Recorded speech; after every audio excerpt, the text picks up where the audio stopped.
আসসালামু আলাইকুম, welcome to our channel electrical and electronics workhouse BD.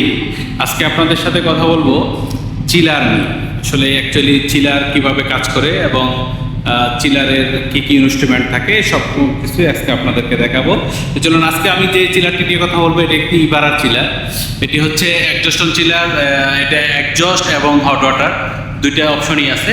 আমি চলুন আপনাদেরকে পার্ট বাই পার্ট দেখানোর চেষ্টা করি। এই যে দেখেন, এই হচ্ছে চিল্ড ওয়াটার পাম্প। এটা হচ্ছে 37 কিলোওয়াটের একটা পাম্প।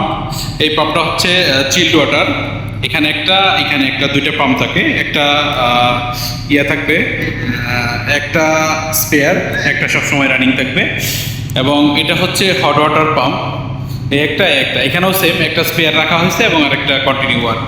তো এই হচ্ছে আমাদের পাম্প। এখানে টোটাল 4টি পাম্প আছে, দুটি হট ওয়াটার, দুটি চিল্ড ওয়াটার। এই হচ্ছে আমাদের hot water child water inlet. এটা চিল্ড ওয়াটার ইন এবং এটা হচ্ছে চিল্ড ওয়াটার আউট। এবং তার নিচেটা হচ্ছে কুলিং ওয়াটার ইনলেট, আর এটা হচ্ছে কুলিং ওয়াটার আউটলেট। হ্যাঁ, এবং হট ওয়াটার ইনলেট হচ্ছে যেটা, এবং তার উপরে যেটা আছে এটা হচ্ছে হট ওয়াটার আউটলেট। এবং এখানে একজস্ট যেটা ইঞ্জিন থেকে আসবে গ্যাস, একজস্ট ফ্লো গ্যাস যেটা, এটা হচ্ছে এই যে এটা ইনলেট। এই যে এই লাইনটা হচ্ছে ইনলেট এবং ওই যে লাইনটা দেখা যাচ্ছে ওইটা হচ্ছে আউটলেট লাইন। এই হচ্ছে আমাদের সিস্টেম। তবে এই চিলারটা কিভাবে কাজ করে এই বিষয় নিয়ে আলোচনা করব। তো চলুন দেখেন, এখানে মূলত এর ভিতরে যে লিথিয়াম ব্রোমাইড যে গ্যাসটা থাকে, এই গ্যাসটাই হচ্ছে মূলত এটার কারিশমা। এখানে এই চিলারটিতে যখন একজস্ট বা হট ওয়াটার ঢুকে তখন হচ্ছে যে লিথিয়াম ব্রোমাইড এই গ্যাসটা হচ্ছে বাষ্প হয়, বাষ্প হয়ে হচ্ছে উপরে এসে আপনার বাষ্প যখন হয় এই গ্যাসটা বাষ্প হওয়ার সাথে সাথে এটা ঠান্ডা হয়ে যায়, মানে অনেক ঠান্ডা হয় এবং এটা একবারে আইচের মতো হয়ে যায়। এটা উপরে একটা টিউব আছে, ওই টিউবে জমা হয় এবং ওই টিউব দিয়ে হচ্ছে যে চিল্ড ওয়াটার যেটা, এই চিল্ড ওয়াটারটা হচ্ছে ঢুকে এবং ওই দিক দিয়ে আউট হয়ে যায়, তখন এটা ঠান্ডা হয়। এই হচ্ছে এই চিলারের সিস্টেম। দেখুন,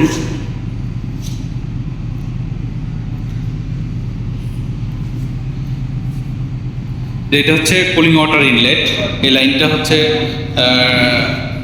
কুলিং টাওয়ার থেকে এসে সরাসরি এখানে ঢুকবে এবং এইটাকে ঠান্ডা করে এই যে এদিক দিয়ে চলে যাবে, এই যে এই লাইনটা দিয়ে বের হয়ে যাবে। এটা হচ্ছে কুলিং ওয়াটার আউটলেট। এটা হইতেছে মানে কুলিং টাওয়ারের ইনলেট হবে, এটা কুলিং টাওয়ারের আউটলেট এসে ঢুকবে এটা। তার মানে আর চিল্ড ওয়াটার হচ্ছে এই যে এটা হচ্ছে ঠান্ডা, মানে পাম্প থেকে বের হয়ে এখানে ঢুকবে, চিলারে ঢুকবে এবং চিলার থেকে ঠান্ডা হয়ে এই যে এই লাইন দিয়ে বের হয়ে হইতেছে আমাদের প্রসেসে চলে যাবে, মানে শুধু আমাদের যে এফসিইউ এইচইউ যেগুলো আছে এগুলোতে চলে যাবে, আমাদের রুমগুলো ঠান্ডা করবে। এই হচ্ছে আজকের ভিডিও। তাই আশা করি সবাইকে বোঝাইতে পারছি। তো যদি কারো ভালো লেগে থাকে আমার চ্যানেলটি সাবস্ক্রাইব করবেন এবং যারা আমার ফেসবুক পেজ থেকে দেখবেন আমার চ্যানেলটি ফলো দিয়ে রাখবেন। Thank you.